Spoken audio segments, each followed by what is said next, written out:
Hi, I'm Matt from Tarot. Welcome back to my channel.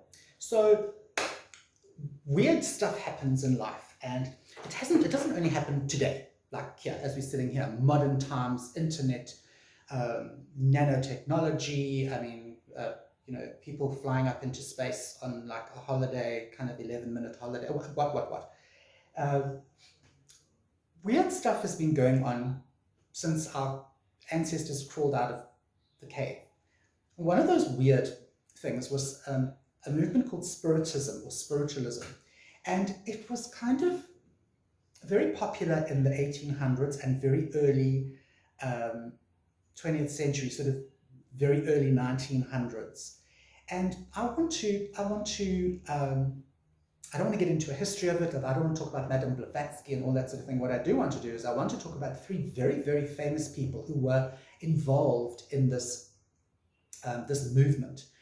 Now, as I'm going to keep it very, very simple, the spiritual movement was, when we think of that today, we think of mediums. We are all sitting around a table having a seance, and the medium is there, and sometimes they would drop into a meditative state, and then they would come up, and their spirit guide would have taken over their body. And no matter where you were, whether you'd been to Egypt or you'd been to America, the spirit guide was either, no offense meant, but a red Indian, feather squaw, whatever, okay?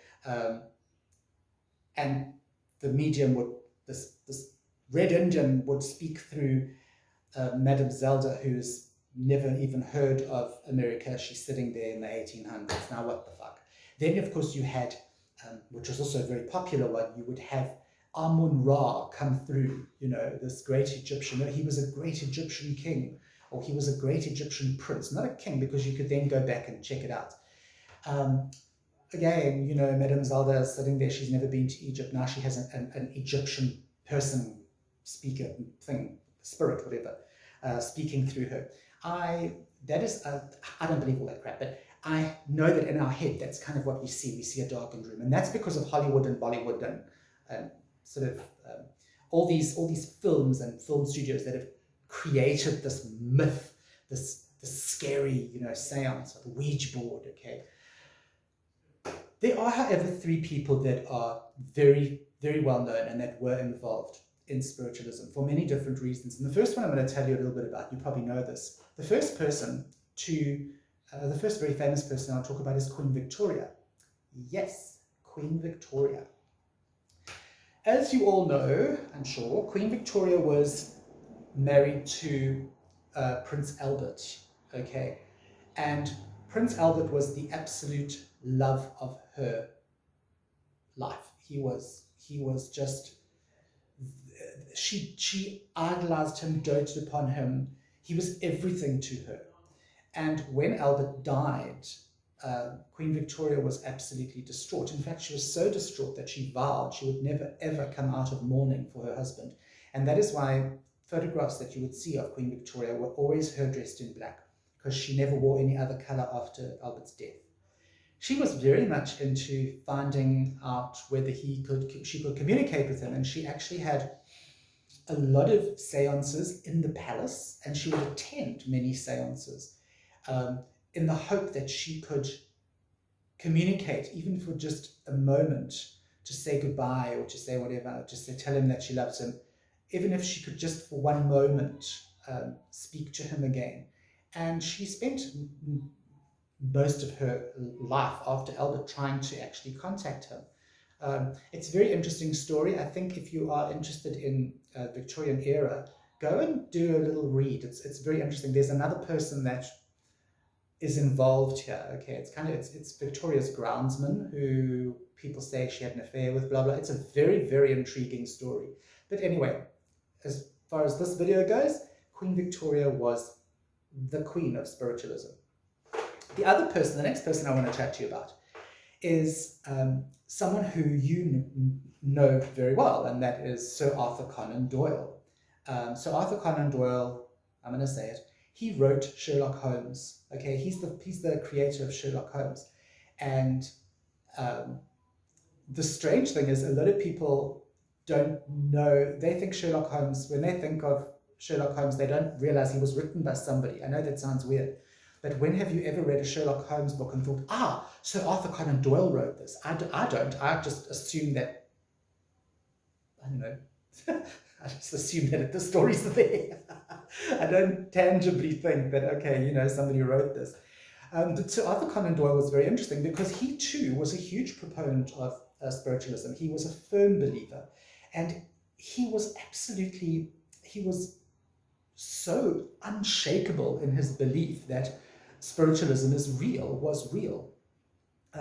And he would attend many seances, and he actually was convinced, and why not, that he had made contact with the other side. And for his entire life, he was a huge proponent and believer in spiritualism, or what they used to call it spiritism in those days. And he would go to many seances and hold many seances, just like Queen Victoria did.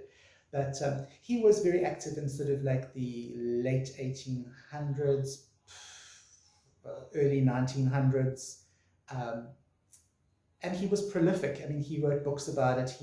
Arthur Conan Doyle also wrote a lot of short horror stories, like macabre stories, and it was all because of this influence, a spiritism influence. And you can see it actually comes through in a lot of his writing, even in some of the Sherlock Holmes stories. So now you're going to go and look for those those bits.